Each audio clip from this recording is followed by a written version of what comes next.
Estás viendo especial de Año Nuevo, Ciberterritorio Informativo, julio-diciembre 2019. Yo tengo otros datos y esta nota la recuperamos del periódico El Financiero.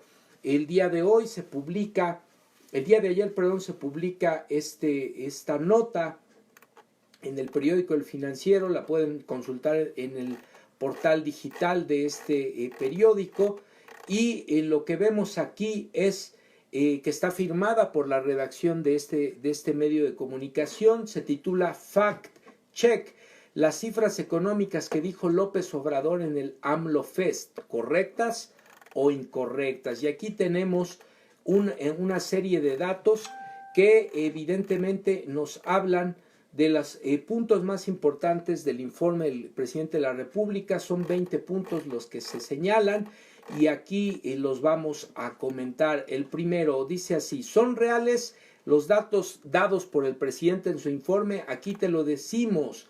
Primero, no hemos aumentado impuestos en términos reales y no se han creado impuestos nuevos.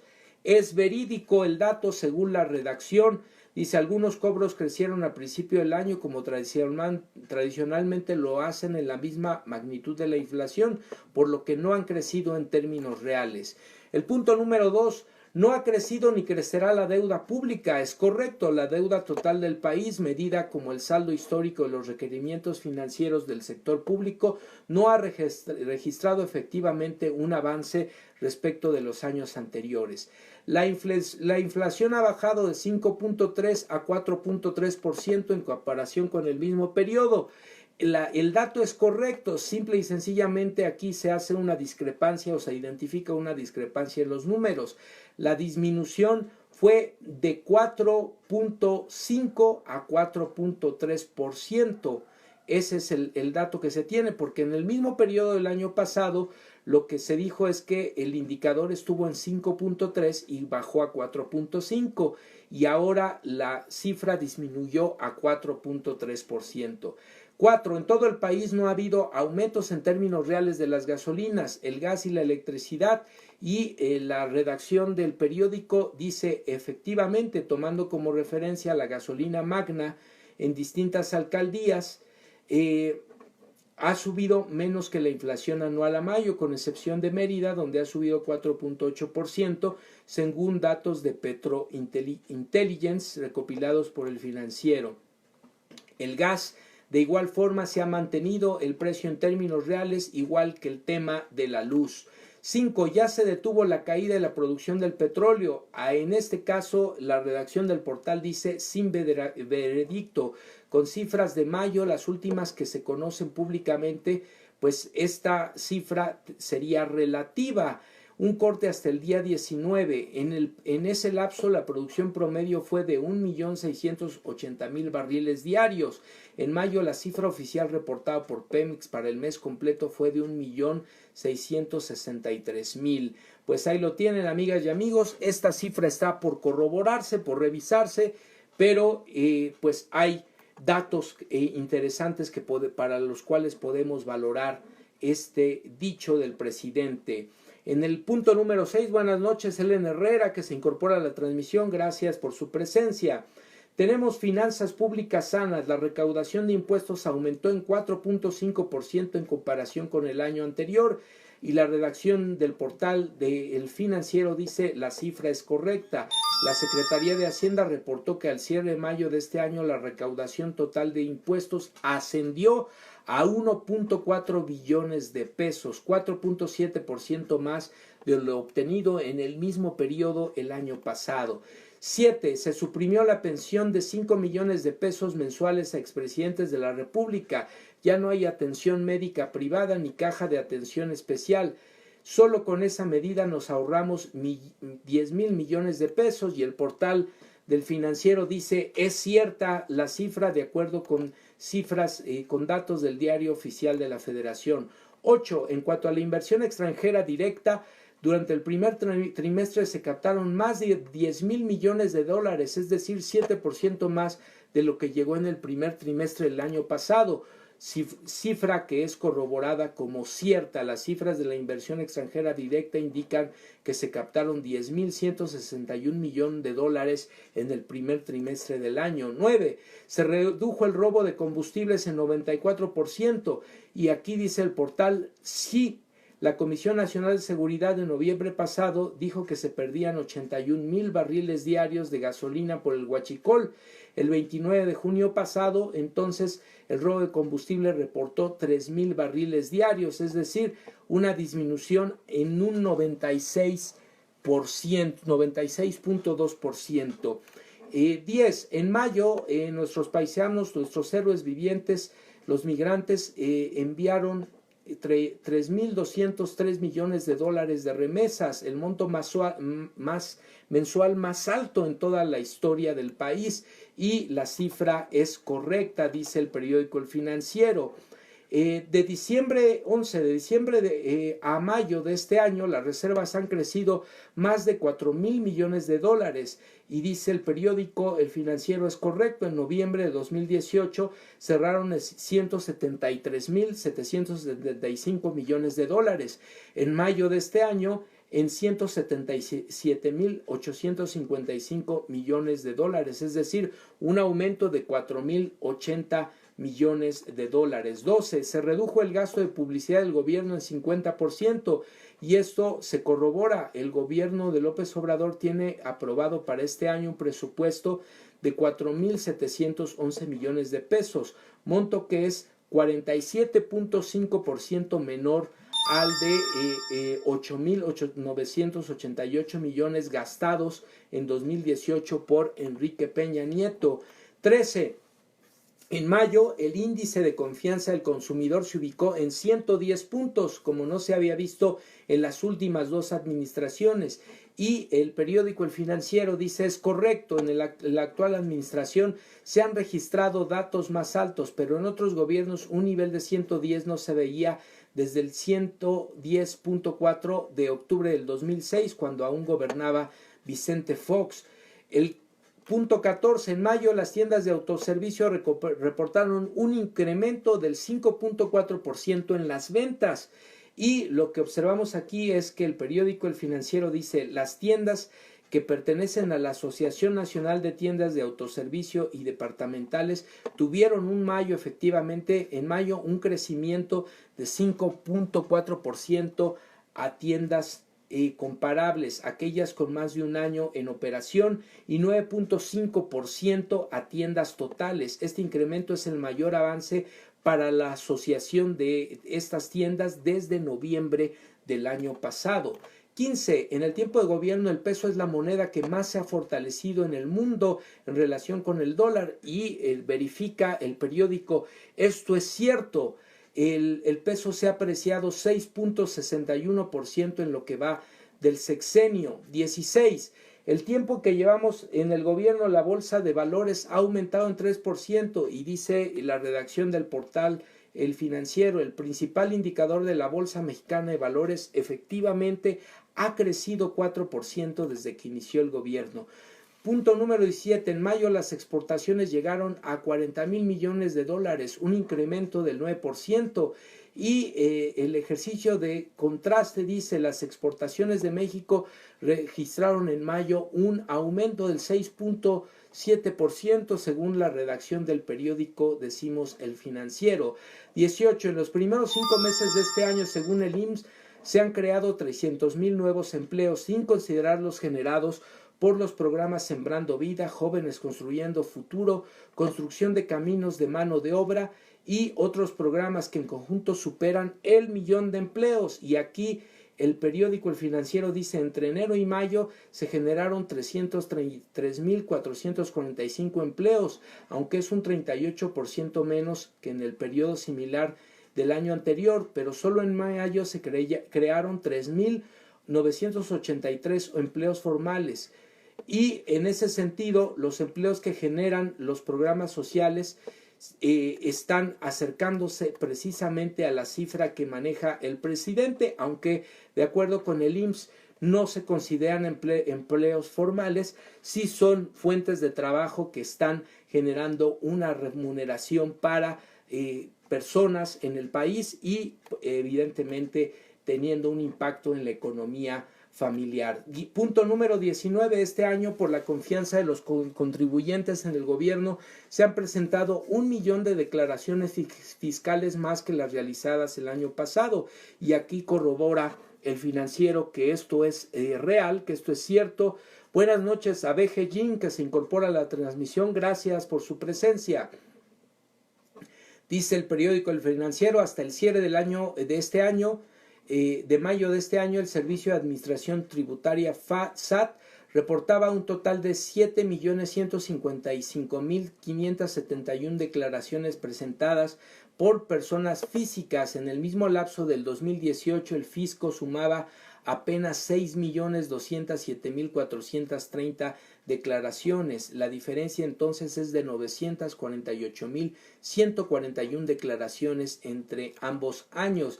Y finalmente el punto número 20, los ingresos pasaron de 2.450.000 millones a 2.580.000 millones de pesos, es decir, un incremento del 1% en términos reales. Y dice el periódico, es correcto el dato, según la Secretaría de Hacienda se arroja que al cierre del mes de mayo de este año los ingresos presupuestarios totales del sector público sumaban 2.199.000 millones de pesos. Con información de Gonzalo Soto, Héctor Usla, Diana Nava e Imelda Vera e Isaid Mera, este ejercicio de contraste publicado el día de ayer por el periódico El Financiero para corroborar los datos. Cuando el presidente de la República dice yo tengo otros datos, estos son los datos y el total de los 20 puntos contrastados, indica que de 20, 19 son absolutamente ciertos y solo uno está en proceso de ser corroborado porque las cifras actuales no son concluyentes. Pues ahí lo tienen, amigas y amigos, cuando propios y extraños dicen el presidente tiene otros datos, pues sí tiene otros datos y de acuerdo con este ejercicio de contraste publicado por un periódico internacional especializado en temas económicos como es El Financiero, dice los datos del presidente son ciertos. Pues ahí lo tienen, con ello cerramos este contenido, amigas y amigos, y ya nos acercamos al final de la transmisión el día de hoy. Nos dice Ángeles Dávalos, otra vez tenemos problemas, ahí está. Yo estuve ahí y la gente en el informe dice, y la gente reconoce y apoya la ardua labor que está haciendo nuestro presidente. Cantar el himno nacional fue también muy emotivo, efectivamente coincidimos, ahí estuvimos y por ejemplo para la anécdota, sin querer nos quedamos, buenas noches Lina Ramírez que se incorpora a la transmisión, gracias por su presencia, sin querer Ángeles y un servidor nos quedamos justo en la salida por donde evacuaron el Zócalo los invitados, algunos de los invitados entre los cuales se encontraban gobernadores y empresarios. Y como dato curioso, amigas y amigos, me tocó ver a casi menos de 1 metro de distancia, cara a cara, entre otros al gobernador del Estado de México, Alfredo del Mazo, quien salió rodeado de guaruras y aún así el repudio de la gente fue tal que la cara del mandatario era de miedo ante la posibilidad de ser confrontado por los asistentes, no agredido, pero sí confrontado por su desempeño como gobernante en el Estado de México. También me tocó ver la reacción de la gente cuando salió Emilio Azcárraga Llana, quien también tuve de cerca en la plancha del Zócalo y estaba totalmente aterrado, enrojecido, salió en medio de sus guaruras y el repudio desde luego también fue total. Algunos de los que fueron vitoreados por los asistentes fue el caso del gobernador de Tabasco, Adán Núñez, del gobernador de Veracruz, el caso de Cuitlagua García, del subsecretario de Gobernación Alejandro Encinas, entre los más reconocidos. Por ahí vimos también a Laida Sansores, a Jacob Poleski, a Claudia Sheinbaum, y bueno, la gente muy cálida con estos personajes, no así con los que ya mencionamos, algunos de los gobernadores y empresarios. Carlos Slim salió muy hábilmente resguardado por Carlos Encinas para tratar de evitar los abucheos, pero también fue vituperiado por los asistentes. Pues bueno, eso como la anécdota, el detrás de cámaras de lo que fue nuestra asistencia al informe. Primer contenido, hashtag recesión a nivel global, es pregunta, y este contenido lo recuperamos del portal de noticias BBC News Mundo, publicado el día de hoy, hace un par de horas, y está firmado por la redacción de este medio de comunicación en su portal digital. La nota se titula Los 8 países, incluidos 2 de América Latina, que dan señales de una posible recesión global. ¿Estará México incluido en estos 2 países con probables señales de recesión económica? Vamos a ver si aquí nos encontramos. ¿La economía mundial va bien o quizá no tanto? Se pregunta la nota. El Fondo Monetario Internacional vaticinó en julio de este año un crecimiento del PIB global del 3.2% para 2019 y de 3.5% para 2020. No son cifras despreciables. Damos la bienvenida a Miri NCR, que se incorpora también a la transmisión. Sin embargo, el clima dominante en los mercados internacionales no es de satisfacción, sino de una ansiedad que se hace más profunda cada día, según apuntó un reciente estudio de la revista The Economist. El nerviosismo de los inversores se hace más visible en el comportamiento de las bolsas, pero en especial en los tipos de operaciones que realizan. El precio del oro, un refugio por excelencia para los capitales, se encuentra en su punto máximo de los últimos 6 años. Al mismo tiempo se mantiene la demanda por los bonos gubernamentales de economías sólidas y predecibles como Alemania y Suiza, aunque ofrecen tasas de interés negativas. Y mientras Estados Unidos goza de la tasa de desempleo más baja en medio siglo y el periodo de expansión económica más largo de su historia, se multiplican las voces que anticipan el final de la buena racha. Algunas de ellas apuntan que la economía estadounidense registra desde hace 5 meses una curva de rendimiento o curva de yield invertida, un fenómeno que se produce cuando las tasas de interés de los bonos del Estado de largo plazo son más bajas que las de corto plazo y que usualmente esto anticipa el surgimiento de una crisis. Recesión parece ser la palabra de moda entre los analistas económicos, pero ¿a qué se deben estas expectativas negativas si el PIB global sigue creciendo y no ha estallado aún ninguna crisis severa? La respuesta parece estar en los problemas que presentan algunas economías clave del globo. Según la BBC Mundo, nos da cuenta de algunos de estos países. Buenas noches, Moni Tusi Jackson, Norma Edith, que se incorporan a la transmisión. Bienvenidas. Gracias por acompañarnos.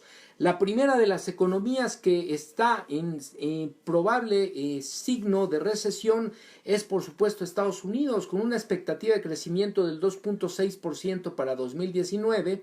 A Estados Unidos parece irle bien. Dijo el presidente Trump recientemente: nuestra economía es la mejor del mundo con diferencia, el menor desempleo que se haya visto en casi todas las categorías, rumbo a un gran crecimiento después de que los acuerdos de comercio concluyan. Sin embargo, los analistas temen que la guerra comercial con China que ha declarado Donald Trump termine por impulsar al país a la recesión. Aparentemente consciente de los posibles daños colaterales de ese enfrentamiento, Trump postergó la semana pasada hasta después del próximo 15 de diciembre el aumento de aranceles previsto para productos procedentes de China. Pese a ello, el choque entre Washington y Pekín causa impactos que van más allá de estos 2 países y es considerado como un elemento central que puede ser decisivo para causar una recesión económica de corte internacional. Pues ahí lo tienen, amigas y amigos, el tema de los aranceles, la guerra comercial entre Estados Unidos y China puede ser un detonante de esta crisis económica global y la entrada en recesión de algunas de las economías más importantes, como el caso de Estados Unidos y desde luego también China. La economía china sigue registrando una importante tasa de crecimiento del 6%, sin embargo, es la menor que ha registrado este país en los últimos 17 años. La ralentización obedece en parte a los esfuerzos del gobierno del presidente Xi Jinping de intentar que el país crezca en sectores de mayor nivel como los servicios y la alta tecnología, pero también por la reducción de los rendimientos derivados de su modelo de capitalismo de Estado, que muestra lo que algunos analistas consideran signos de agotamiento. Y bueno, aquí hay que decirlo también que si el capitalismo de Estado chino, que ha logrado tasas de crecimiento del 6%, que son sumamente grandes en comparación con otras economías, incluida la de Estados Unidos en los últimos años, muestra signos de agotamiento, ¿qué decir de la política económica neoliberal impuesta a nivel mundial en los últimos 36 años?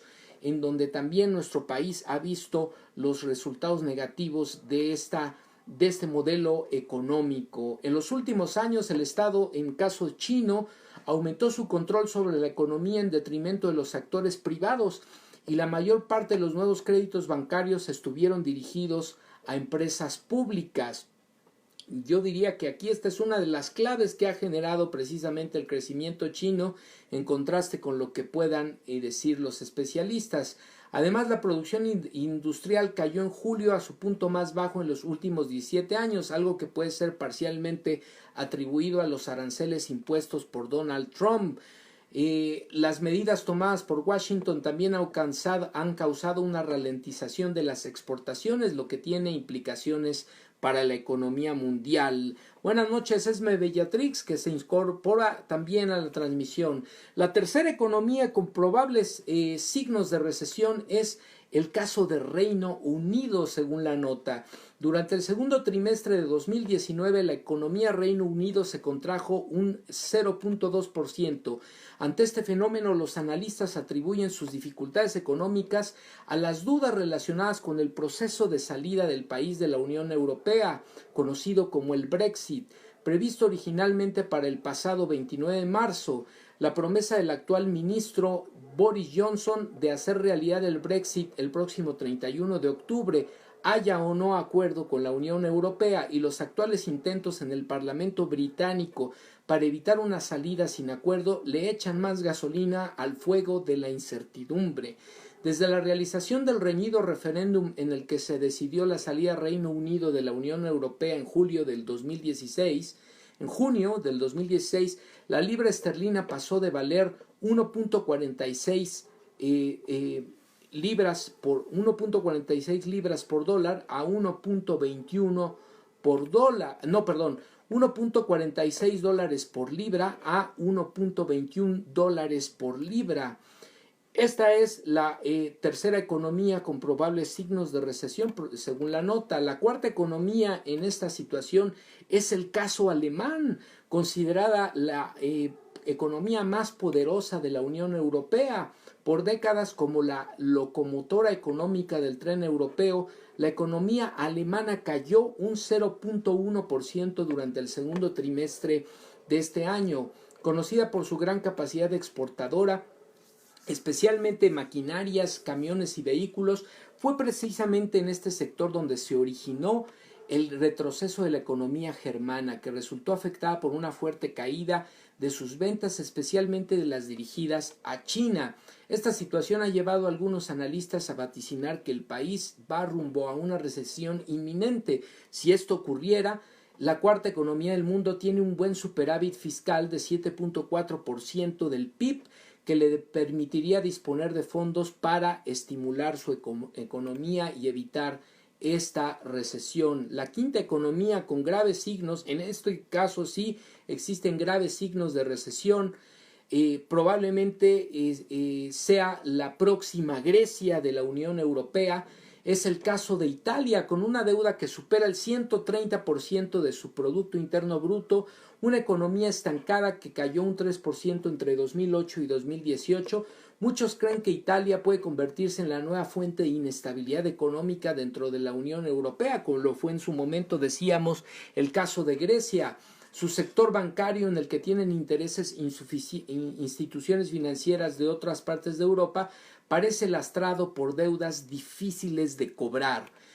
Mientras tanto, el sector manufacturero intenta dar la pelea, aunque con resultados infructuosos ante la competencia procedente de China. Y finalmente, amigas y amigos, en el caso de las economías latinoamericanas que muestran signos de recesión, les preguntábamos, ¿creen ustedes que se encuentra aquí México? Pues no, amigas y amigos, de las dos economías latinoamericanas con probables signos de recesión, no se encuentra México. Las economías que están en esta posibilidad son Brasil y Argentina. En el caso de Brasil, hace una década Brasil era destacado como miembro de los BRICS, un grupo conformado por las llamadas economías emergentes con tasas aceleradas de crecimiento económico. Los otros miembros eran Rusia, China, India y Sudáfrica, que superarían, según los estimados en 2050, a los países desarrollados en caso de haber mantenido su tendencia.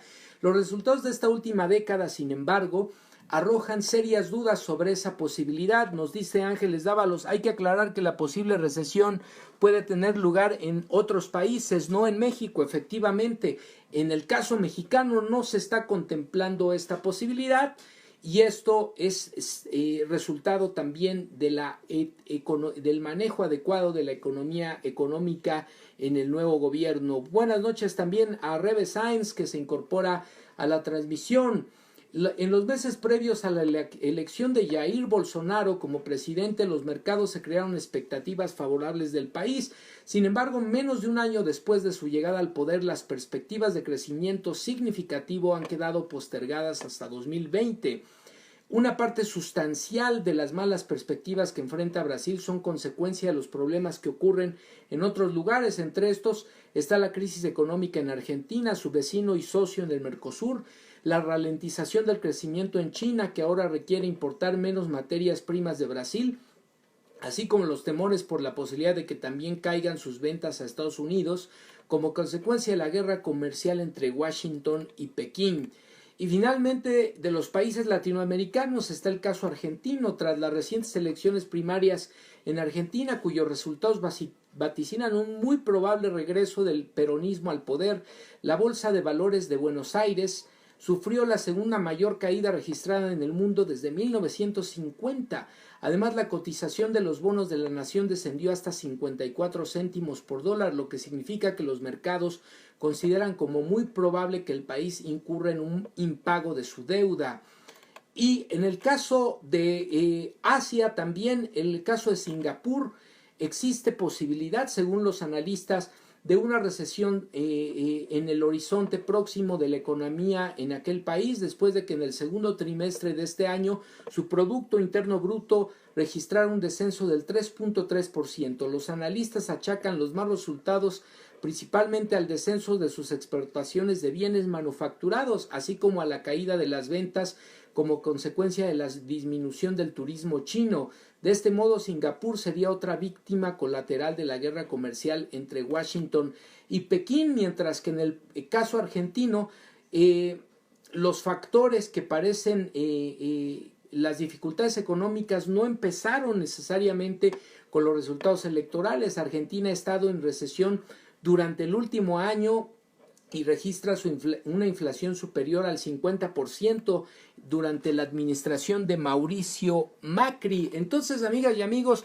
pues estas son en realidad a nivel mundial las economías con probables signos de recesión, todas ellas desatadas en buena medida por el conflicto económico entre Estados Unidos y China, y sorpresivamente México no aparece, no está contemplado como una de las probables economías a entrar en recesión, en contraste con las llamadas fake news de los agoreros de la hecatombe económica en nuestro país, que un día sí y otro también se han dedicado a señalar que existen rasgos de recesión, de crisis, de deterioro económico, cuando lo que estamos viendo es que a nivel internacional no es nuestro país uno de las probables economías en esta situación. Desde luego el conflicto entre las potencias de Estados Unidos y China pueden tener efectos, pero también hemos dicho acá en otras emisiones que las reservas internacionales y el manejo adecuado de la economía interna, aunado a la confianza de los inversionistas, es un elemento que puede llevar a sortear a nuestro país algún embate derivado de las crisis a nivel de la crisis económica. Ustedes, hashtag los compromisos se cumplen. La retomamos del portal de noticias digital. Sin embargo, esta nota está firmada por la periodista Daniela Barragán y está publicada el día 1 de septiembre de 2019 en este medio digital de comunicación. Dice así: de 100 compromisos de Andrés Manuel López Obrador, 32 ya están operando, 30 están en camino, pendientes 10 y 28 aún no pueden evaluarse. Por número, el presidente Andrés Manuel López Obrador rindió cuentas positivas el domingo 1 de septiembre en su informe de gobierno. De los 100 compromisos que presentó el pasado 1 de diciembre, cuando tomó protesta de su cargo en Palacio Nacional, la mayoría están cumplidos o se encuentran en proceso. El presidente llega a su primer informe de gobierno exactamente con 32 compromisos cumplidos de un total de 100 que anunció en el Zócalo, decíamos, el 1 de diciembre del año pasado. ¿Cuáles son algunos de estos compromisos? Vamos a señalarlos. Entre los compromisos cumplidos está la cancelación de la mal llamada reforma educativa, se bajaron los sueldos de los altos funcionarios, se entregan ya los apoyos a 1 millón de discapacitados en situación de pobreza, desaparecieron Diconsa y Liconsa, se están otorgando los créditos a la palabra, no ha aumentado la gasolina en términos reales. Evidentemente ha habido variaciones en este sentido, porque el precio de la gasolina está sujeto a los precios internacionales del petróleo. Se le retiró el subsidio en los sexenios anteriores, particularmente en el sexenio de Enrique Peña Nieto, y por eso se está impulsando la rehabilitación de las refinerías y la construcción de una nueva refinería para producir los combustibles que se consumen aquí en el propio territorio, y esto pueda eventualmente reducir el costo de los combustibles que se ofrecen a los consumidores en nuestro país. Tampoco se han aumentado los impuestos a pesar de que existen diversas presiones al respecto. Vamos a recordar, amigas y amigos, a partir de esta información, de este análisis que hacen en el portal de noticias, sin embargo, cuáles son particularmente los compromisos que ya se han cumplido en un momento determinado, otros están en proceso, decíamos, pero vamos a señalar.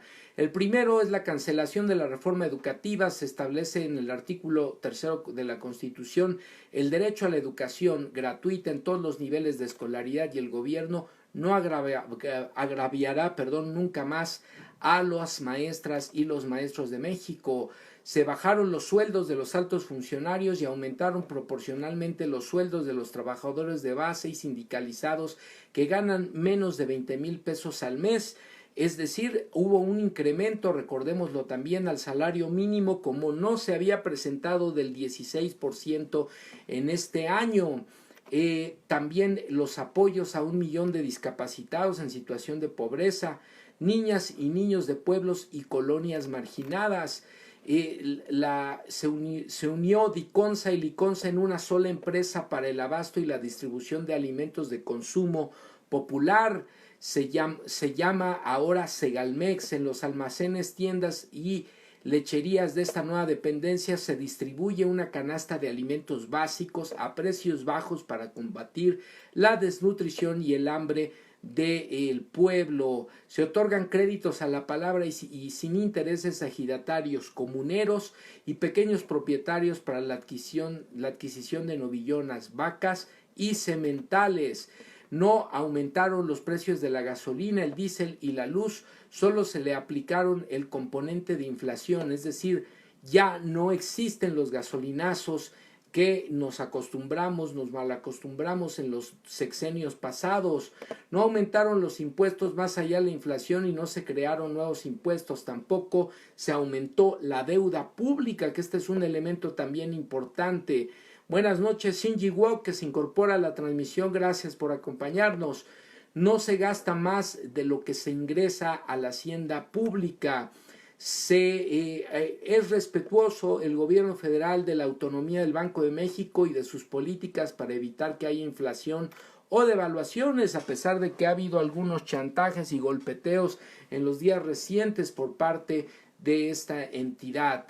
Solo se tienen secretarios particulares en el caso de los funcionarios integrantes del gabinete ampliado.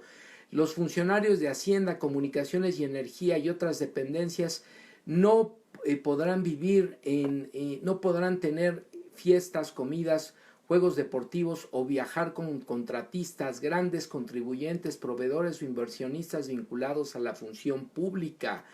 Ningún funcionario público ocupa en su domicilio trabajadores al servicio del Estado si no lo tiene permitido o no cuenta con autorización para ello. Recordemos que en administraciones anteriores muchos trabajadores de distintas dependencias, incluso de la policía, del ejército, estaban al servicio de las casas, de las necesidades de los funcionarios, de los altos funcionarios públicos. Esto ya no ocurre más. Solo se tienen apoyo de choferes, los secretarios y subsecretarios de gobierno. Salvo plena justificación, los policías y militares de las distintas corporaciones no están ya al servicio de funcionarios o de particulares. Se evitaron ya gastos innecesarios en el extranjero. Las únicas oficinas del gobierno son las embajadas y los consulados. Solo hay una delegación de gobierno federal en los estados y en todas las oficinas se ahorra energía, agua, servicios telefónicos, de internet, gasolinas y otros insumos que son costeados por el erario. No se autoriza la contratación de despachos para elaborar proyectos de ley, planes de desarrollo o cualquier otro tipo de análisis, recomendaciones, informes u otros documentos que puedan y deben elaborarse con el trabajo y la capacidad profesional de los servidores públicos. Se acabó con la impunidad, se reforma el artículo 108 de la Constitución para juzgar al presidente en funciones por cualquier delito que cometa, igual que cualquier otro ciudadano. En ese sentido, también hay que decirlo, está detenida en el Congreso la iniciativa de ley para la aprobación de la eliminación del fuero al presidente de la República y los funcionarios públicos de distintos niveles. Desde luego también está en el Congreso la iniciativa de ley para aprobar la revocación del mandato y las consultas populares. Pero ¿saben qué? Justamente la oposición tiene detenida esas iniciativas porque se requiere de mayoría calificada, ya que se trata de reformas constitucionales, y esto porque, por un lado, a pesar de que dicen que el gobierno federal ha fracasado y que el presidente de la República está sumido en el descrédito, pues no quieren, sorpresivamente, estos que hablan de descrédito y de fracaso, no quieren que el presidente se someta a la revocación de mandato, no quieren quitarle el fuero al presidente porque tampoco lo quieren perder ellos, porque saben que ellos precisamente frente al voto popular o el juicio de la ciudadanía perderían absolutamente todos sus privilegios. Así que estos chantajistas, estos saboteadores son los que están deteniendo en el Congreso esta posibilidad de que el pueblo elija o ratifique a sus funcionarios, a sus gobernantes, de que vote para decidir si quiere que se juzgue a funcionarios como los expresidentes por actos de corrupción. Es la oposición la que está deteniendo en el Congreso estas iniciativas de ley y debemos de conocerlo y debemos de pronunciarnos al respecto, presionarlos a través de los medios digitales, dirigirnos a ellos y decirles: es tiempo de que hagan su trabajo. Por supuesto, también otros de los compromisos cumplidos tienen que ver con la prohibición y el convertir en delito grave sin derecho a fianza la corrupción, el robo de combustible. la aportación ilegal de armas de fuego, la falsificación de facturas para la evasión fiscal, el fraude electoral, la compra de votos y el uso de presupuestos para favorecer a candidatos y partidos. Otros de los compromisos cumplidos. Desde hoy están abiertas las puertas de Los Pinos, que ha dejado de ser, bueno, ya desde hace tiempo la residencia oficial del presidente y convertirse en un espacio dedicado a la recreación, el arte y la cultura. Ya el Estado Mayor Presidencial pasó a formar parte de la Secretaría de la Defensa. Ya está a la venta el avión presidencial y toda la flotilla de aviones y helicópteros que eran utilizados para el traslado de altos funcionarios públicos. Ya no reciben pensión los expresidentes de la República y ya el actual presidente no recibirá esa pensión al terminar su mandato. Por supuesto, ya no tienen a su servicio guardias o escoltas, salvo los que específicamente están mandatados por la ley. El salario mínimo se ha incrementado y ya nunca más se dejará por debajo de la inflación. Y no habrá divorcio entre el poder y el pueblo, nunca se perderá la comunicación con el pueblo. El presidente de la República constantemente está haciendo giras al interior del país, en los estados, los fines de semana, y tiene comunicación directa, interacción directa con la población. Hay una estrategia de comunicación diaria de lunes a viernes desde las 7 de la mañana para interactuar con los medios de comunicación y brindar información a la población. También hay reuniones diarias de 6 a 7 de la mañana con el Gabinete de Seguridad para atender el tema de la violencia en el país. Esos son algunos otros de los compromisos al momento cumplidos. Y bueno, desde luego está el tema de la Fiscalía General, la autonomía de la Fiscalía General, el proceso de amnistía para la liberación de presos políticos de acuerdo con lo que se considere necesario. Otros de los compromisos cumplidos tiene que ver con la entrada en vigor del Plan de Protección Civil, el ABC de los casos de inundaciones, incendios, temblores y otros desastres, el respeto a la no intervención y el respeto a la determinación de los pueblos como característica de la política exterior del gobierno federal. Es decir, los compromisos cumplidos en materia de las promesas hechas, de los compromisos planteados el 1 de diciembre están aquí, los pueden ustedes revisar. Yo he hecho referencia específicamente a los que ya están probadamente cumplidos. Hay otros tantos en proceso, pero que ya tienen objetivos alcanzados.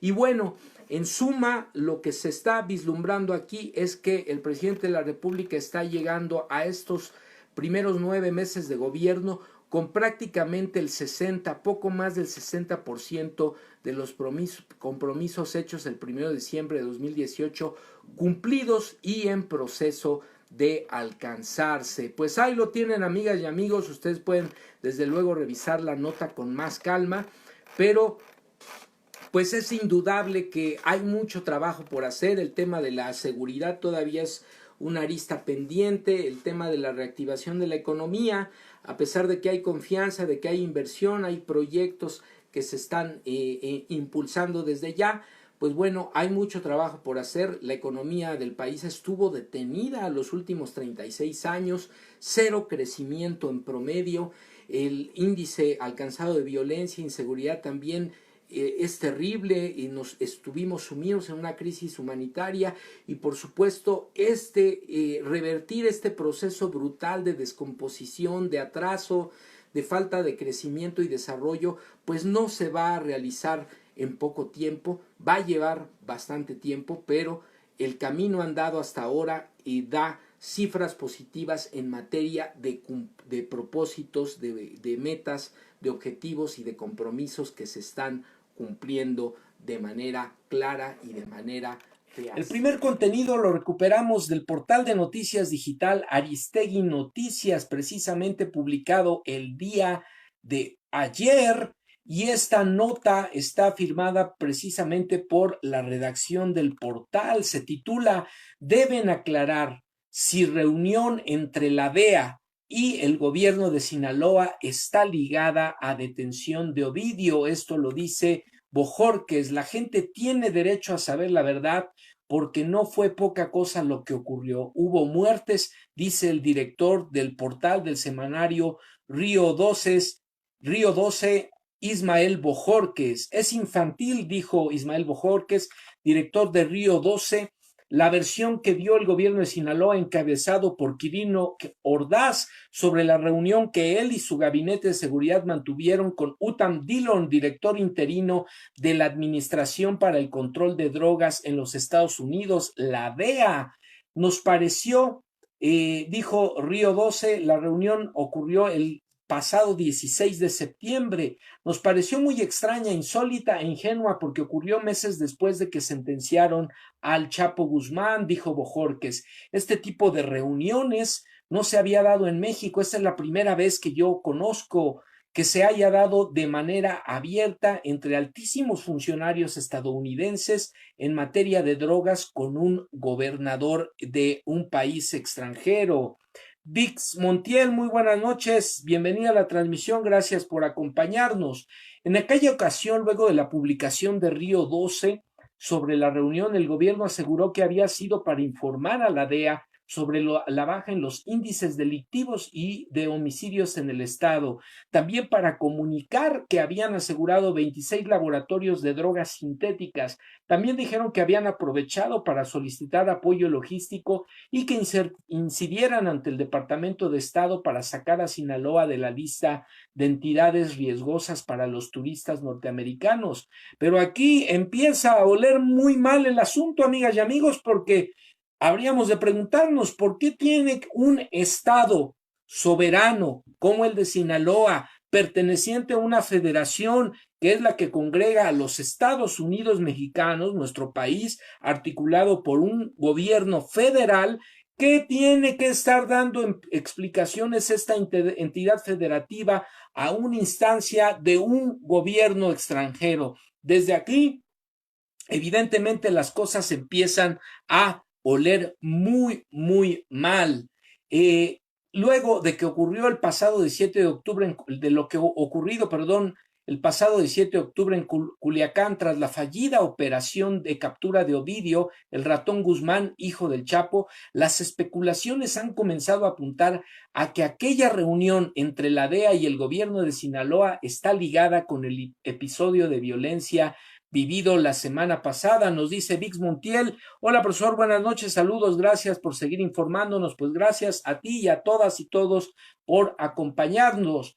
La gente tiene derecho, continúa la nota, a saber la verdad, porque no fue poca cosa lo que ocurrió. Hubo muerte de civiles, grupos criminales secuestraron militares y miembros de la Guardia Nacional. El propio general Sandoval reconoció que habían secuestrado entre 8 y 9 militares, pero nosotros tenemos, dijo el director del semanario, información de que fueron 30 a los que secuestraron, señaló el periodista.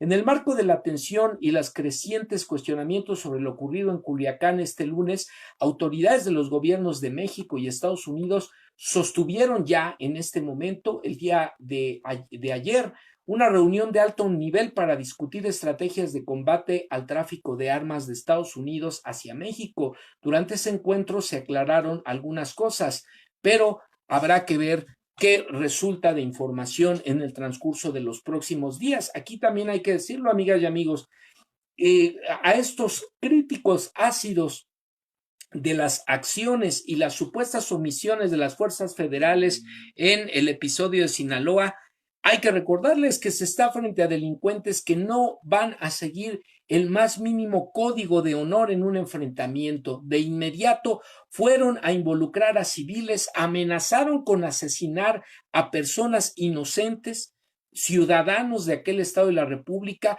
fueron de inmediato en contra de las familias de los militares que están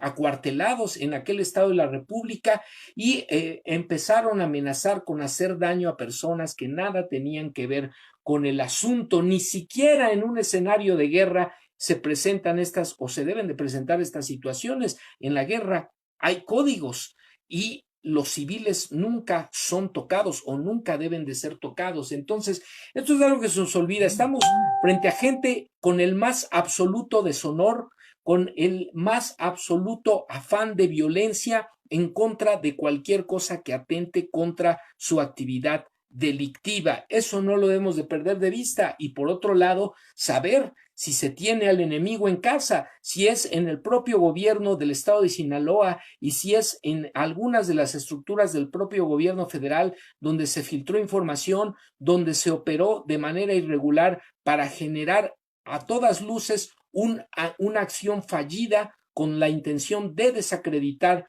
públicamente a nivel nacional e internacional al gobierno federal, al gobierno encabezado por el presidente Andrés Manuel López Obrador, que hay que decirlo, tomó una decisión de estadista poniendo por delante el interés, la vida, la seguridad, la integridad de la población civil, decretando o apoyando la decisión del Gabinete de Seguridad respecto a la suspensión de aquel operativo en aquel 17 de octubre.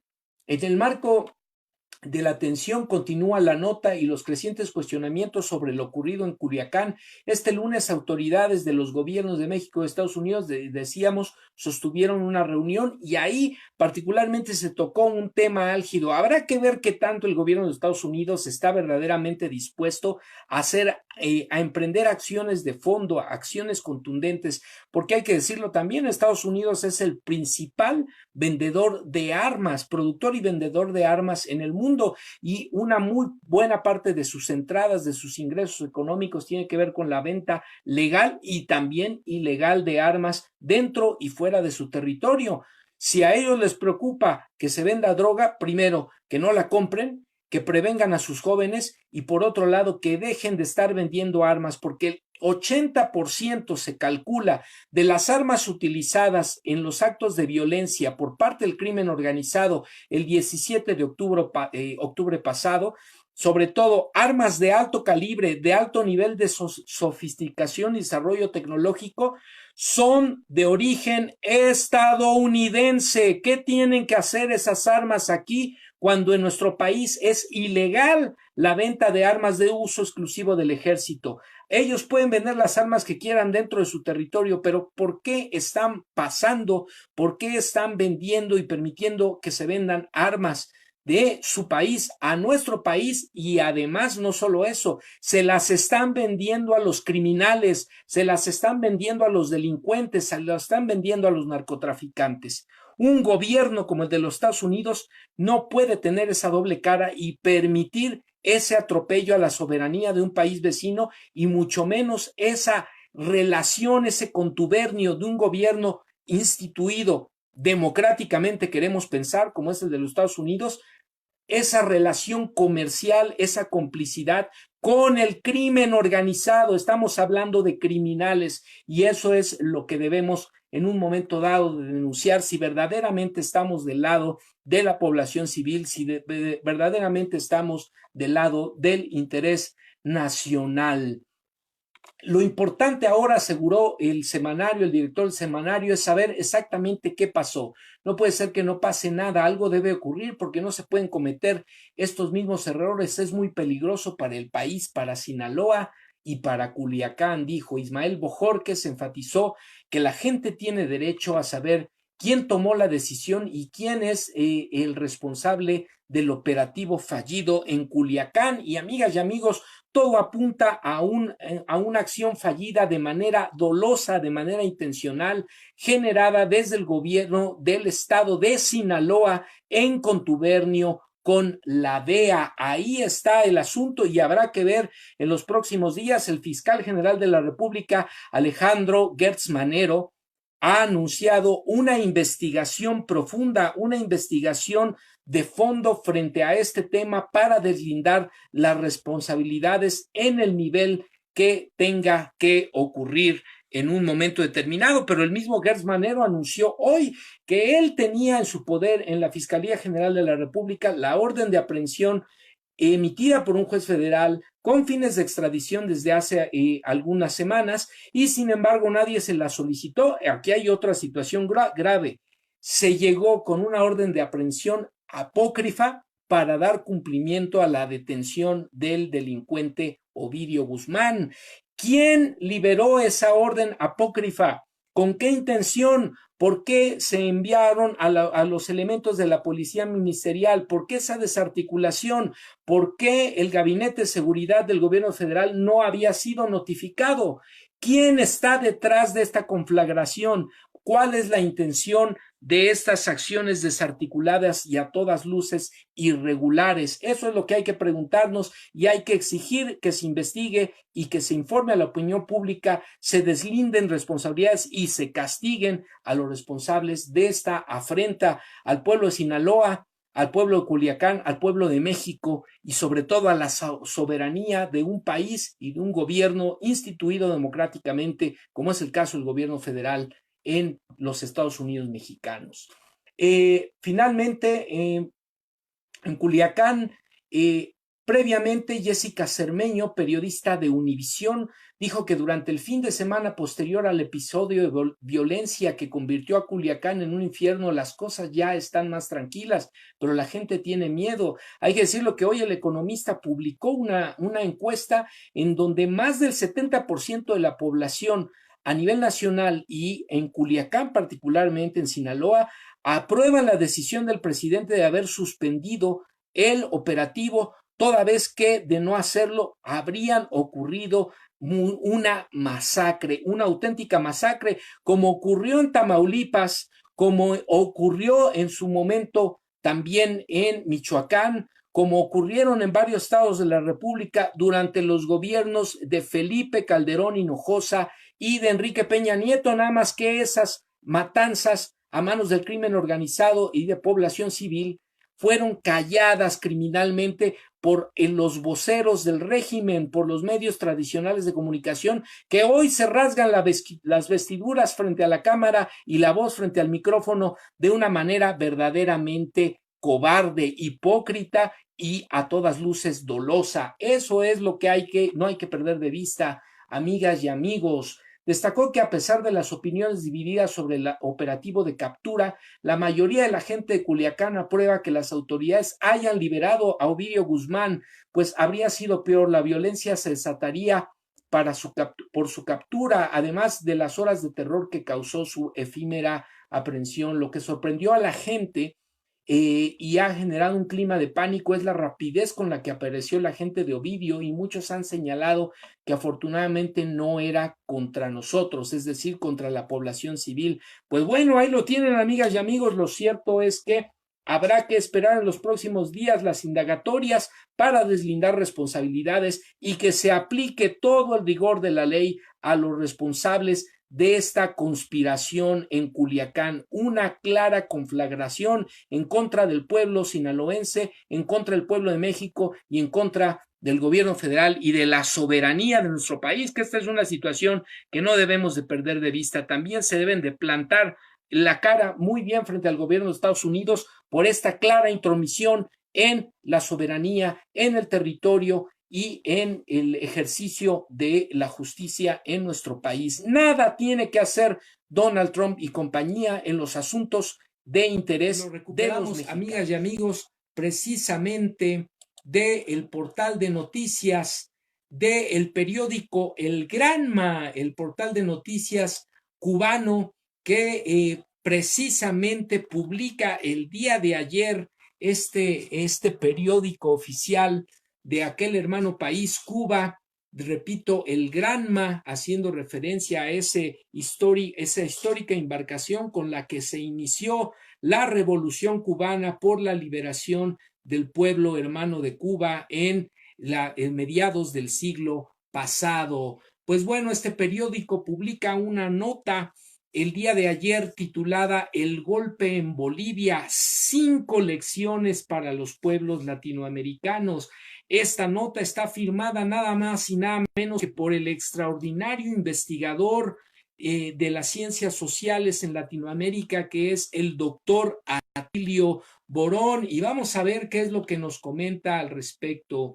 El capitalismo y el imperialismo son el peor enemigo de la humanidad, dice Evo Morales. La tragedia boliviana, inicia Atilio Borón, el doctor Atilio Borón, enseña con elocuencia varias lecciones que nuestros pueblos y las fuerzas sociales y políticas populares deben aprender y grabar en sus conciencias para siempre. Aquí una breve enumeración sobre la marcha y como preludio a un tratamiento más detallado en el futuro. Primero, por más que se administre de modo ejemplar la economía como lo hizo el gobierno de Evo Morales, se garantice el crecimiento, redistribución, flujo de inversiones y se mejoren todos los indicadores macro y microeconómicos, la derecha y el imperialismo jamás van a aceptar a un gobierno que no se ponga al servicio de sus intereses. Y aquí estamos hablando de la derecha en territorio de los países, pero también de la derecha internacional, particularmente impulsada por el gobierno de los Estados Unidos, que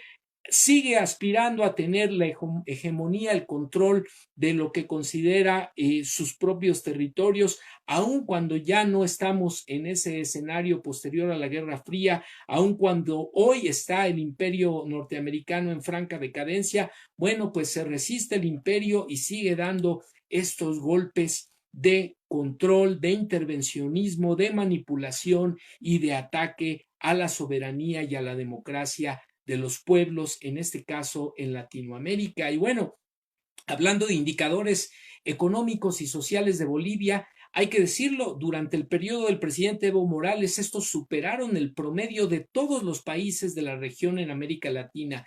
En los 12 años de gobierno de Evo Morales, la economía creció a tasas cercanas al 5%. Ningún otro país de la región pudo mantener ese nivel de crecimiento, incluso por encima o muy similar al crecimiento observado en los mejores años de bonanza de los Estados Unidos. La inflación fue moderada y mejoraron indicadores de alfabetismo y distribución de ingresos. Con todo y eso, como apunta el doctor Atilio Borón, pues aquí, a pesar del buen desempeño de los gobiernos, la derecha, si ve atacados sus intereses, siempre va a estar al acecho y va a buscar cualquier oportunidad para golpear. Muy buenas noches, Les Hernández, gracias por acompañarnos, bienvenida a la transmisión. El segundo punto que destaca como reflexión para aprender el caso del golpe de Estado en Bolivia, el doctor Atilio Borón dice, hay que estudiar los manuales publicados por diversas agencias de los Estados Unidos y sus voceros disfrazados de académicos o periodistas para poder percibir a tiempo las señales de la ofensiva. Esos escritos invariablemente resaltan la necesidad de destrozar la reputación del líder popular, lo que en la jerga especializada se llama asesinato del personaje, calificándolo de ladrón, corrupto, dictador o ignorante. Estos son algunos de los insultos, de las ofensas, de las descalificaciones, siempre utilizadas como parte de un manual, de un procedimiento bien orquestado para llevar a cabo los llamados golpes blandos, debilitar, desgastar a los líderes sociales y a partir de ello iniciar una andanada de golpeteo mediático, de desatamiento de la violencia y con ello la generación del caos, del terror, de la inestabilidad para justificar un intervencionismo directo o encubierto a través de ejércitos de golpeadores, de violentos manipulados, pagados o directamente por el intervencionismo militar, como ha ocurrido también en muchos casos. Esta es la tarea confiada a comunicadores sociales, entre comillas, autoproclamados como periodistas independientes. ¿Les suena, amigas y amigos, que a favor de su control cuasimonopólico de los medios taladran el cerebro de la población con tales difamaciones, acompañadas, en el caso que nos ocupa, por mensajes de odio dirigidos en contra de los pueblos originarios y los pobres en general, tachándolos de inferiores, de resentidos o de rechazar y sabotear lo que llaman el progreso de las mayorías demagógicamente? ¿Les suena esto, amigas y amigos? ¿Lo hemos escuchado antes? A ver, ¿qué nos pueden decir al respecto? ¿Dónde lo hemos escuchado? ¿A qué se parece esta narrativa violenta y golpeadora de los llamados líderes de opinión en contra de los líderes sociales en Latinoamérica, incluido nuestro país, por supuesto? Tercer punto, cumplido lo anterior, la andanada de descrédito, llega el turno de la dirigencia política y las élites económicas reclamando un cambio, poner fin a la dictadura, en este caso de Evo, supuestamente que, como escribiera hace pocos días el impresentable intelectualoide orgánico Mario Vargas Llosa, aquel es un demagogo que quiere eternizarse en el poder. Vaya personaje y vaya mercenario de la escritura en que se ha convertido Vargas Llosa. Supongo que estará brindando con champán en Madrid al ver las imágenes de las hordas de fascistas saqueando, incendiando, encadenando periodistas a un poste, rapando a una mujer alcalde y pintándola de rojo y destruyendo las actas de la pasada elección para cumplir con el mandato de don Mario y liberar supuestamente a Bolivia de un maligno demagogo. ¿Por qué hay que quemar las actas? Si están seguros de que hubo fraude, pues esas actas son la evidencia del fraude al que están llamando. ¿Por qué están quemando las evidencias entonces? ¿A qué intereses obedecen? ¿Por qué están aterrorizando a la población si sus causas son legítimas y justas?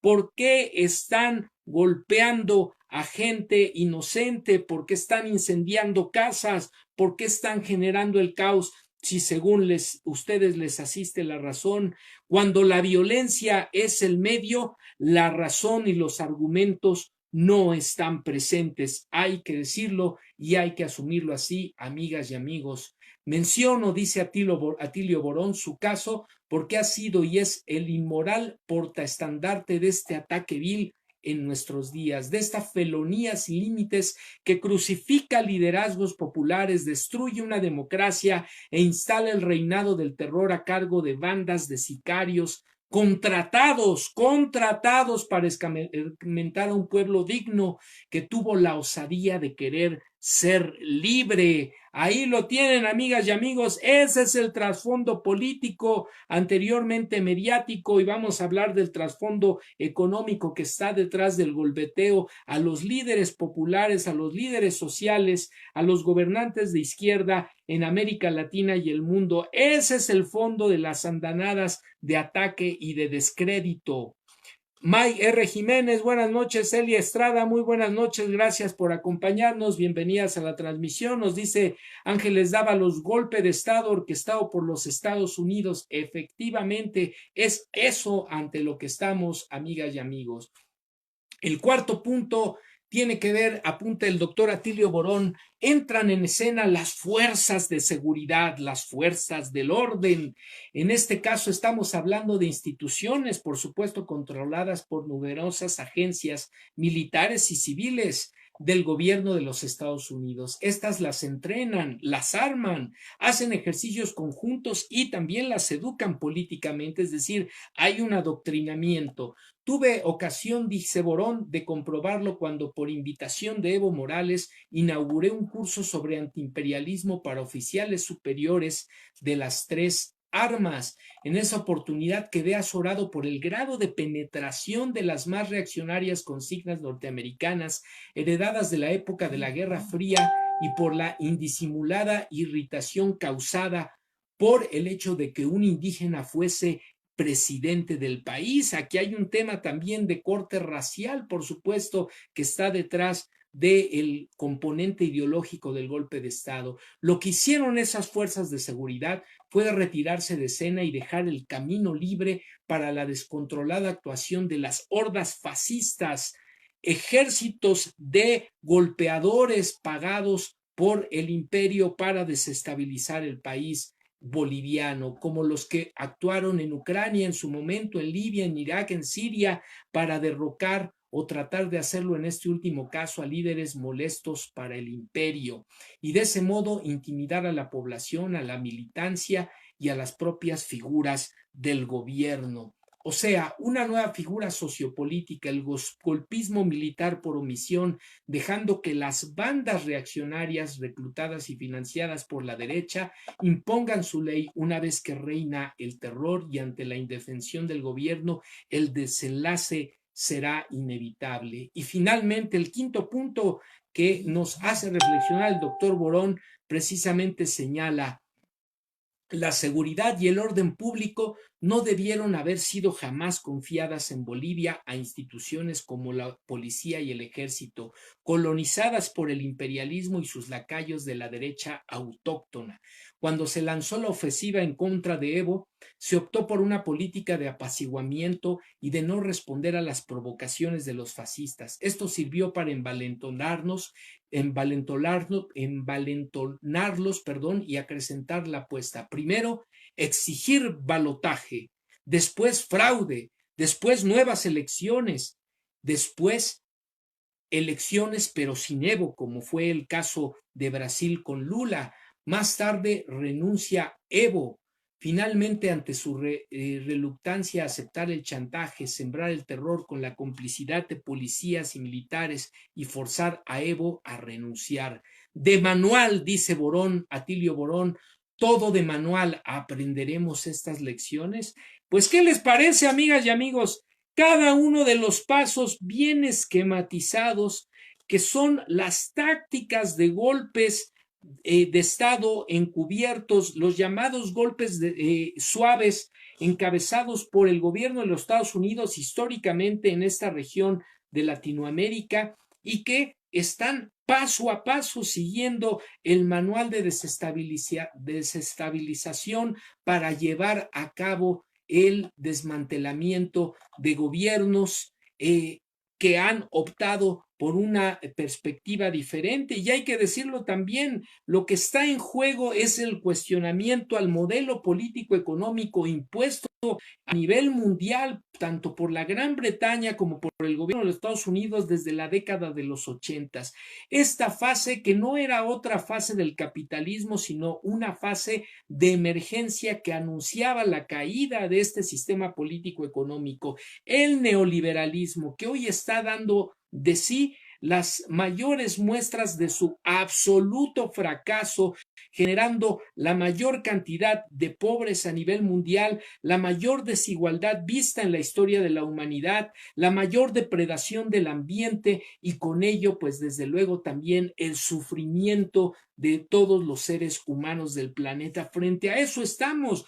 ¿Por qué la Organización de Estados Americanos, muy obsequiosa, acude a evaluar el proceso electoral en Bolivia y se manifiesta a favor del golpe de Estado, y no lo hace en el caso de Chile, cuando la población está siendo brutalmente reprimida por el gobierno de Sebastián Piñera, o en el caso de la población siendo brutalmente reprimida por el gobierno de Lenín Moreno en Ecuador? Ahí no hay nada que ver, porque todavía están enquistados dos instrumentos del gobierno de los Estados Unidos, que es el presidente Lenín Moreno en Ecuador, Sebastián Piñera en Chile, que han seguido a pie juntillas los lineamientos de la política económica neoliberal dictada por el gobierno de Estados Unidos, y que hoy tienen sumida en una hecatombe económica, social, política y de seguridad a sus pueblos. Y eso es lo que está levantando la voz de los hermanos chilenos ecuatorianos,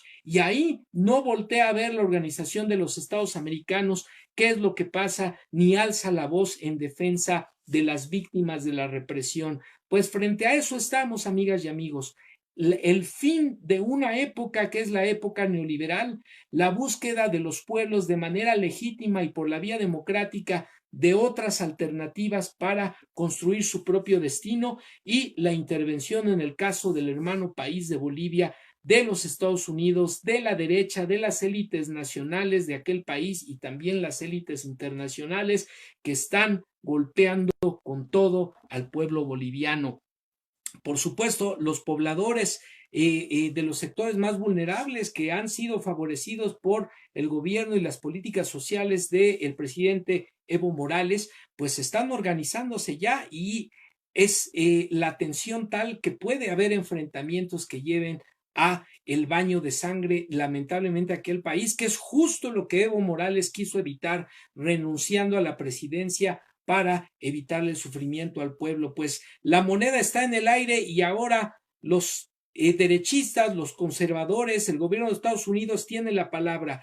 Permitirán el baño de sangre, la guerra civil, el enfrentamiento de los hermanos bolivianos, o dejarán de meter las manos en ese proceso y dejarán que Bolivia decida, como lo ha venido decidiendo ya desde hace algunos años, el destino de su pueblo. Y bueno, amigas y amigos, en el caso mexicano hay que estar atento. Si seguimos a pie juntillas el manual al que hace referencia el doctor Atilio Borón, estamos en la primera fase, en la fase del golpeteo mediático y del descrédito sistemático a los líderes sociales, en este caso a quienes desde la oposición llegaron al poder por la vía del voto popular, del voto democrático, y que sistemáticamente son golpeados por la derecha, descalificados por los medios masivos de comunicación. Y ahí tenemos nosotros la voz cantante, el pueblo de México, amigas y amigos. Vamos a permitir que estos sinvergüenzas, que estos sátrapas,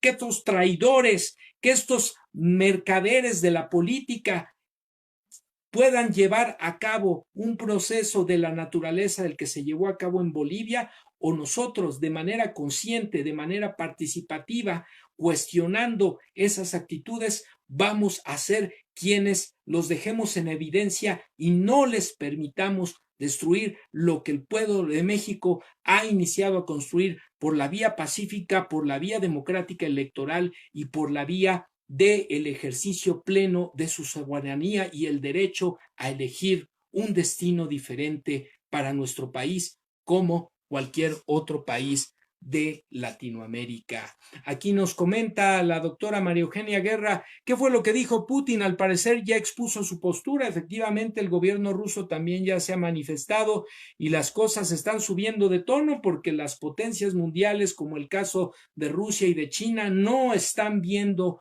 para nada con buenos ojos el golpe de Estado y el intervencionismo de los Estados Unidos en aquel conflicto en el hermano país de Bolivia. Por lo pronto, ha sido refugiado en nuestro país, asilado en nuestro país el presidente Evo Morales, y esto nuevamente pone en alto y en el escenario político mundial a nuestro país con una política ejemplar, salvaguardar la integridad de un líder que ha defendido, que ha luchado por su pueblo y que ha sido objeto precisamente de esta canallada, de esta felonía por parte de la derecha y de los Estados Unidos, generando este golpe de Estado. Pues así las cosas, amigas y amigos, habremos de ver en los próximos días qué es lo que ocurre. La apuesta es porque no haya enfrentamientos, porque no haya violencia ni sufrimiento, y que la solución pacífica y democrática sea lo que permee la solución de este año 1 AMLO.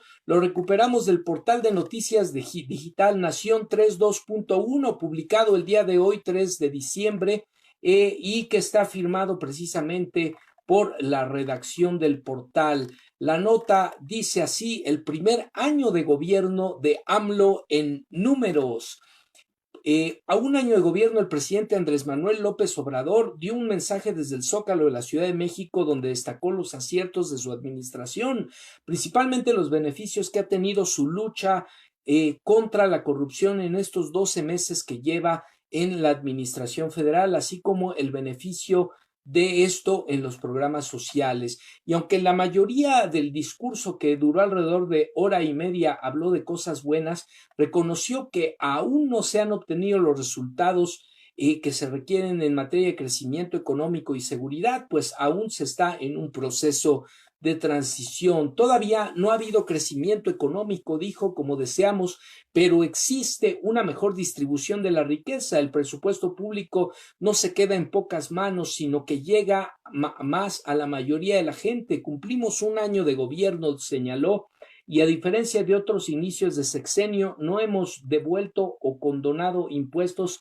a patrocinadores de campañas políticas, no hemos privatizado bienes públicos, ni hemos declarado la guerra a nadie, solo a la corrupción y a la impunidad, justificó.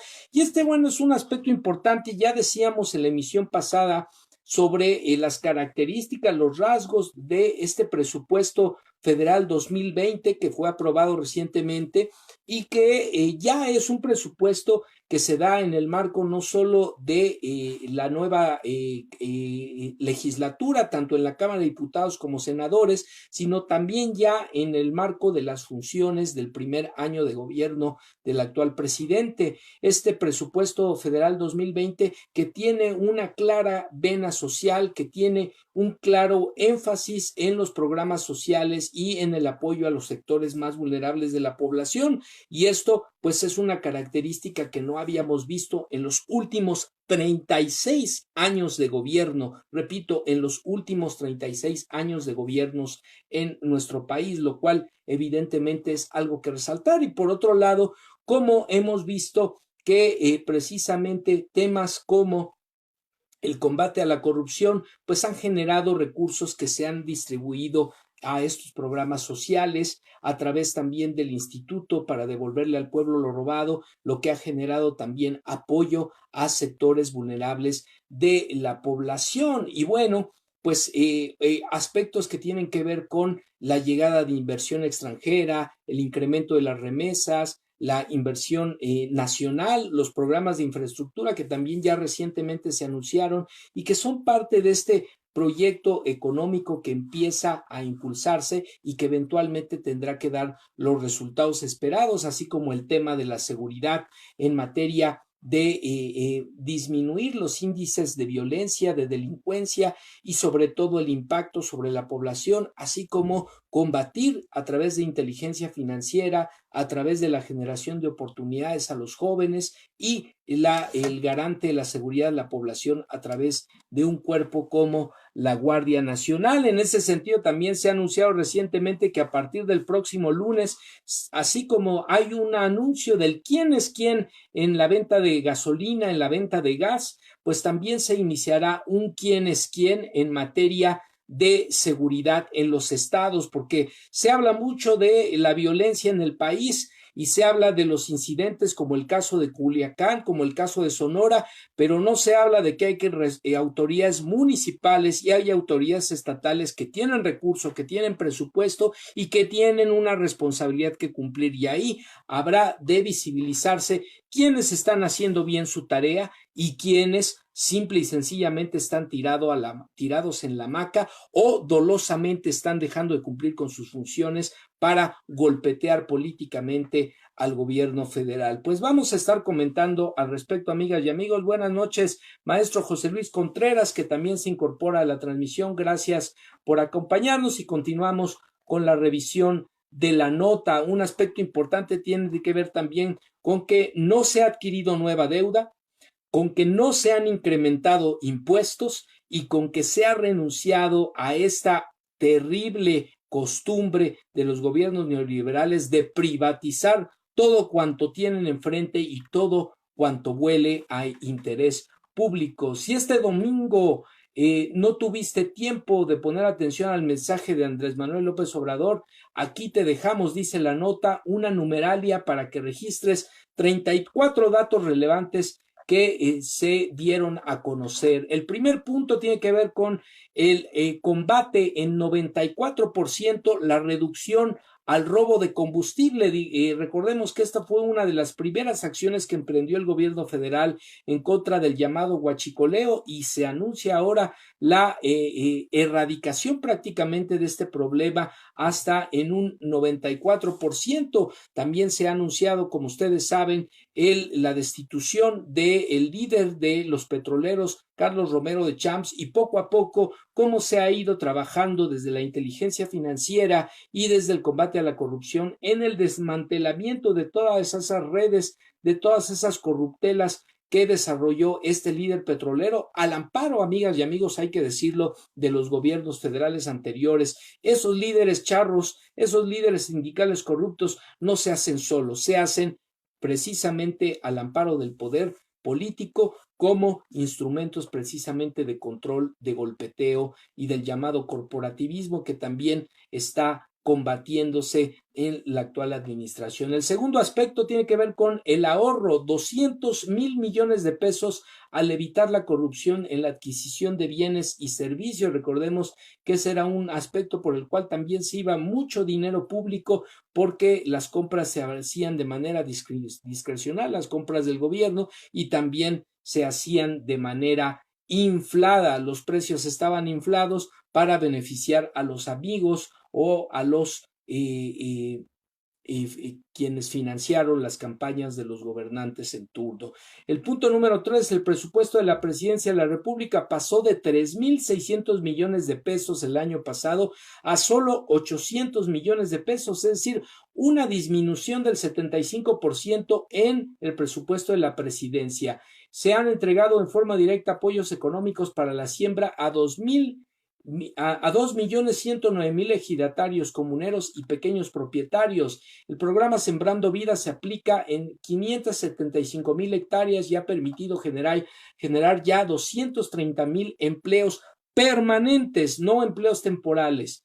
El 7, con el programa Tandas para el Bienestar se han otorgado 356,500 créditos hasta el momento. Punto número 7, en lo que va de 2019 han sido enviadas remesas por un monto de 26,980 millones de dólares, un incremento exponencial. Han llegado remesas de nuestros connacionales en el extranjero como nunca. Número 8, se han generado 648,000 nuevos empleos en lo que va del año, contrario a lo que han anunciado los agoreros de la hecatombe económica, y esto sin contar, dicho sea de paso, los empleos generados, por ejemplo, por el programa de Jóvenes Construyendo Futuro. Que digan lo que digan, son empleos porque son actividad económica remunerada que está incorporando a la actividad productiva a casi 1,000,000 de jóvenes, y que esto los está alejando, por supuesto, de caer en las llamadas conductas antisociales, además de abrirles perspectiva a la capacitación y eventualmente a la incorporación a un empleo estable. Se han generado, el punto número 9, el salario mínimo aumentó en 16%, situación que no había ocurrido durante los últimos 36 años en nuestro país. Generalmente los incrementos estaban por debajo de la inflación y no alcanzaban ni siquiera el 3% de incremento anual, pues ahora subió como nunca el salario mínimo en este primer año de gobierno y ya se está pensando un nuevo incremento para inicios del próximo año, tratando de ir paulatinamente recuperando el poder adquisitivo de este salario mínimo en nuestro país. Punto número 10, subió a 11,352 pesos mensuales el promedio de salario mensual registrado por el Instituto Mexicano del Seguro Social para nuestro país. 11 de enero a octubre, la recaudación de impuestos aumentó 139,699 millones de pesos en comparación con el año pasado, es decir, 1,6% más en términos reales, lo que nos habla de una buena disciplina fiscal, de erradicación de los privilegios fiscales a los grandes contribuyentes y, en suma, de finanzas públicas sanas. Punto número 2, en octubre la inflación anual fue del 3%, la más baja en los últimos años en nuestro país. 13, el peso se ha fortalecido en 4% con relación al dólar y ha tenido el mayor crecimiento en este año de los últimos 5 años en nuestro país. La Bolsa Mexicana de Valores se ha apreciado en un 2% en términos reales.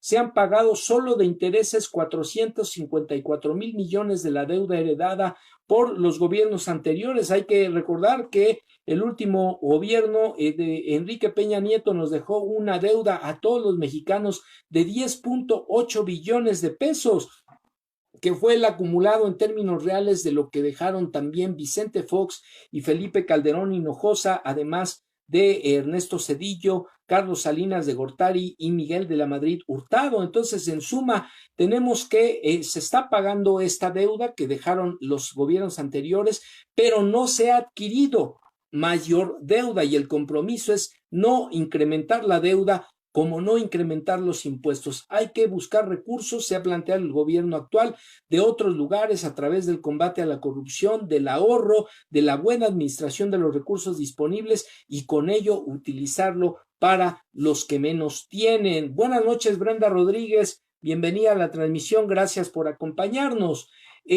Punto número 16, se redujo el impuesto sobre la renta al 20% en la franja fronteriza. Recordemos que este fue un compromiso de campaña. 17, el IVA pasó del 16 al 8%, también se redujo en la franja fronteriza.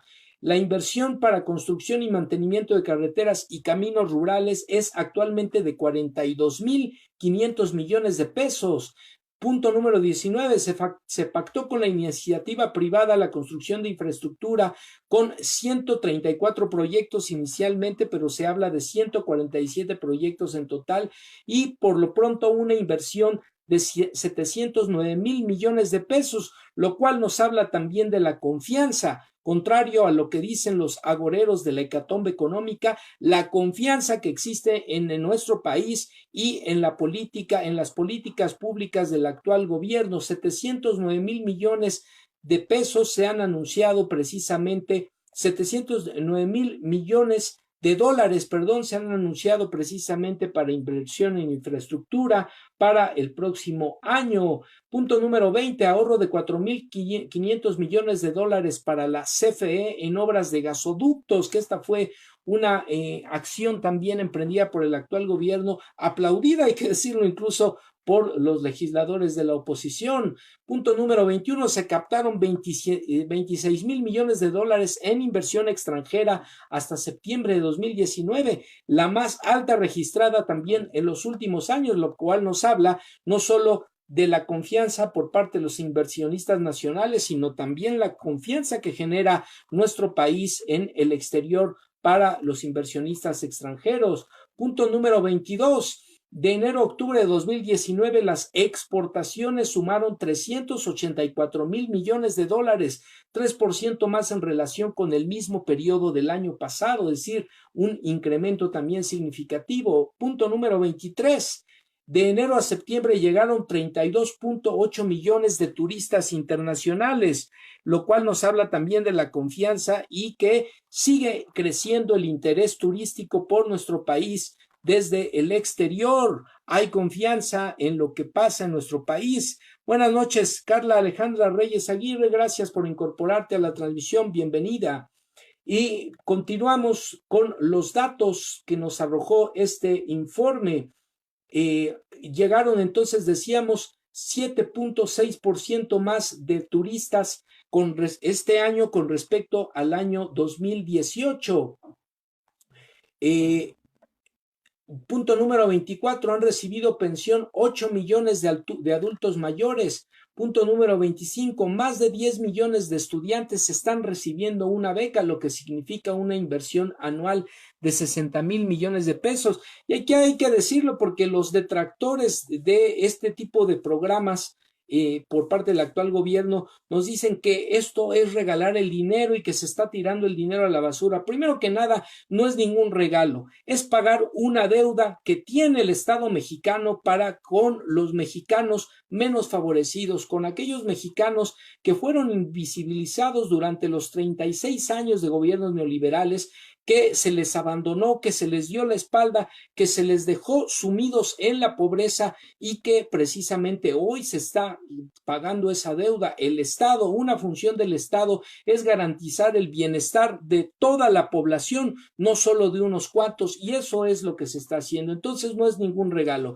Pero por otro lado, ese dinero no se está yendo a cuentas bancarias o al cochinito, es un dinero que va a circular, es un dinero que está activando el consumo interno, que se está utilizando para alimentación, para transporte, para pago de servicios, para compra de algunos insumos en el caso de los estudiantes que son necesarios para sus actividades escolares. En el caso de los adultos mayores, es un dinero que se está yendo para pagar servicios, para pagar alimentación, para pagar atención médica. Es decir, es un dinero que sigue circulando y que está incentivando el consumo interno, y eso evidentemente genera movimiento de la economía, que es uno de los primeros motores de la economía que se echó a andar durante este primer año de gobierno. Así que de ninguna manera ni es un regalo ni es un dinero tirado a la basura, como irrespetuosa e irresponsablemente dicen algunos. Punto número 26. El programa Jóvenes Construyendo Futuro suma ya 930,000 inscritos, casi 1,000,000 de jóvenes que están siendo beneficiados a través de este programa y que están recibiendo una oportunidad de capacitación, de trabajo y también una remuneración económica. Punto en el número 27. Se han apoyado a 13,805 familias que resultaron afectadas por los sismos del 2017 y 2018, y hay que decirlo, recientemente, amigas y amigos, esta semana se entregaron viviendas para los damnificados de los multifamiliares de Tlalpan. 40,000 familias, cerca de 40,000 familias fueron beneficiadas finalmente con la entrega de estas viviendas en donde alguna vez vivieron, que lamentablemente perdieron su patrimonio en el sismo del 2017, pero ahí mismo se reconstruyeron los edificios y ya se les están entregando a las familias. Dayana Orozco, muy buenas noches, bienvenida a la transmisión, gracias por acompañarnos. Ángeles Dávalos nos comenta, es importante mencionar que exactamente se está pagando una deuda y que además la deuda creció por quienes sí se enriquecieron ilícitamente en sexenios pasados, efectivamente, y si hablamos de regalar dinero, pues vaya que le regalamos dinero a los gobernantes anteriores, no solo a ellos, a sus familias, pagándoles seguro médico, servicios, gastos, escuelas, becas en el extranjero, todo, absolutamente todo se les pagó con el dinero de los impuestos de todos los mexicanos. Y ahí nadie dijo nada, ahí nadie llamó a estos personajes ninis, nadie se quejó porque sus impuestos se fueran al bolsillo y al beneficio de estas familias de la clase gobernante o de las élites financieras que fueron beneficiadas a través de la condonación de impuestos y de privilegios fiscales en detrimento del erario público y de la recaudación de impuestos para obtener recursos y destinarlos a los servicios de todos los mexicanos. Entonces, que no se nos olvide eso. Gracias por el aporte, Ángeles Dávalos, que nos comenta sobre este punto. Bien, continuamos. El punto número 28, el Infonavit ha reestructurado 147,523 créditos de vivienda, es decir, se ha reestructurado esta deuda que se convirtió para muchas familias mexicanas en deudas impagables, e incluso a quienes ya tenían el 90% de pago de su deuda con el Infonavit, se les condonó la deuda, esto a través de la solicitud del propio trabajador, del propio beneficiario, y vía el análisis de su expediente para comprobar precisamente este estatus de pago en su crédito hipotecario. Muy buenas noches, Karina HP. Gracias por incorporarte a la transmisión. Bienvenida. Punto número 29. El Banco del Bienestar cuenta ya con 433 sucursales y para el 2020 se estima que llegará a 13,000 en todo México. Esta red de bancos del Gobierno de la República tendrá primero la tarea de distribuir el dinero de los programas sociales, pero después empezará también a ofrecer otro tipo de servicios como cualquier entidad financiera a bajo interés, a baja tasa de interés, accesible para la mayoría de los mexicanos, y con ello pues fortalecer, recuperar la banca nacional. El punto número 30, el CONACYT ha destinado 2,253 millones a ciencia básica o de frontera y ha otorgado 24,453 becas nuevas a estudiantes de posgrado. Se ha incrementado de manera significativa el presupuesto a el CONACYT, situación que hay que destacar porque se decía que en el presupuesto anterior había habido un recorte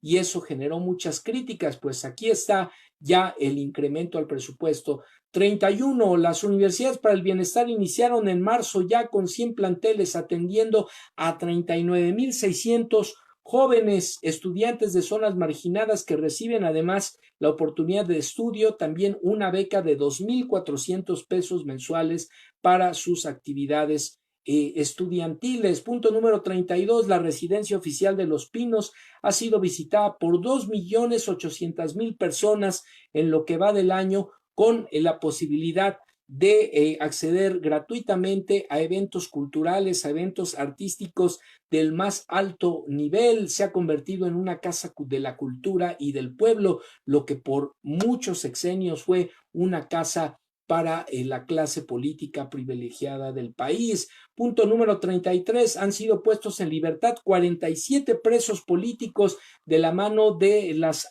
gestiones de la secretaria de Gobernación Olga Sánchez Cordero y el subsecretario Alejandro Encinas. Y punto número 34, se brinda protección a 365 periodistas y a 721 personas defensoras de derechos humanos. Estos son algunos de los datos más relevantes, amigas y amigos, de lo presentado el domingo pasado y como resultado de las acciones de gobierno durante este primer año de la llamada cuarta transformación. Y un dato más importante que recuperamos, amigas y amigos, del portal digital economiahoy.mx. Esta nota la recuperamos del 29 de noviembre de este año y nos habla de que el peso tiene con el actual gobierno su mejor primer año en los últimos sexenios. Y aquí algo muy ilustrativo que tenemos para recuperar con ustedes. Durante el primer año de gobierno, para aquellos que dicen que estaban mejor con otras administraciones, pues aquí un dato más para echar por abajo esos pseudoargumentos. Durante el primer año de gobierno de Vicente Fox, el peso tuvo un decrecimiento, un retroceso del 2,67%. Durante el primer año de gobierno de Felipe Calderón Hinojosa, el peso tuvo un crecimiento solo del 0,65%. Durante el primer año de gobierno de Enrique Peña Nieto, el peso mexicano solo tuvo un crecimiento del 2,1%, mientras que durante el primer año de gobierno del presidente Andrés Manuel López Obrador, la moneda mexicana ha observado un crecimiento del 4,4%, el mejor desempeño de la moneda mexicana durante los últimos 5 años y particularmente durante los últimos 4 sexenios. Así que, pues aquí lo tenemos, amigas y amigos, los números hablan por sí mismos, y si eso no es un indicador de la estabilidad y de la buena política económica, que a pesar de que los agoreros de la hecatombe económica y financiera vaticinaban lo contrario, pues aquí están los resultados. Podrán decir que hay cero crecimiento y que la economía estancada. Pues bueno, los datos nos dicen otra cosa. Hay una moneda fuerte, hay empleo, hay incremento al salario, hay contención del precio o del costo de los servicios, hay una buena recaudación, no hay incremento de impuestos, y por otro lado tenemos también la inflación más baja registrada en los últimos años de nuestro país, o en los últimos sexenios de nuestro país. Así que, por supuesto que hay muchos camino que recorrer, y hay que empezar a ver qué resulta precisamente de la llegada de recursos por parte de inversionistas extranjeros el próximo año, qué resulta del plan de infraestructura que se anunció la semana pasada y que es una de las mayores apuestas tanto del gobierno mexicano como del sector empresarial de nuestro país para apostar por México, para que a México le vaya bien y para que haya crecimiento, desarrollo y, sobre todo, lo más importante, bienestar para todos los mexicanos, para todas las familias mexicanas, y no solo, como ocurrió durante 36 años, para unos cuantos. Pues esa es la apuesta, amigas y amigos, y aquí tenemos los números y los resultados puestos a su consideración para que ustedes hagan un ejercicio de contraste y al final tomen propia postura. Gracias por ver. Especial de Año Nuevo. Ciberterritorio informativo. Julio-diciembre 2019.